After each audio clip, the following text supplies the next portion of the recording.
Euroregione News. Criminalità in Medio Friuli. A seguito delle richieste d'aiuto pervenute dai sindaci del Medio Friuli, Maurizio Gasparri, vicepresidente del Senato, è giunto a Codroipo per discutere sull'incremento della criminalità nel territorio. Dopo un meeting con gli amministratori dell'ambito nell'ufficio di Fabio Marchetti, sindaco del capoluogo, il vicepresidente del Senato Gasparri si è intrattenuto con i cittadini presenti. Prima di procedere alla sua visita in provincia di Pordenone, la domanda rivolta è stata: cosa dovrebbe fare il governo per dare risposte concrete? Noi dobbiamo garantire tempi celeri, perché la lentezza dei processi crea un doppio danno. Distrugge la reputazione di chi poi alla fine viene assolto, troppo tardivamente, non rassicura i cittadini che non vedono condannato con rapidità il reo, il colpevole. Ora i magistrati si lamentano perché si è deciso di portare da 45 a 30 giorni il periodo di ferie, perché si chiede maggiore rapidità nelle decisioni.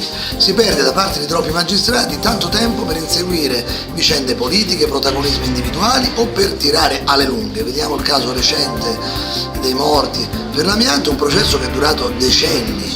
È chiaro che poi se si fanno errori di questa natura la giustizia non arriva, la gente si esaspera, quindi io credo che noi dobbiamo fare norme per restringere i tempi delle decisioni, i magistrati debbano intensificare la rapidità del loro operato che è vergognosamente lento.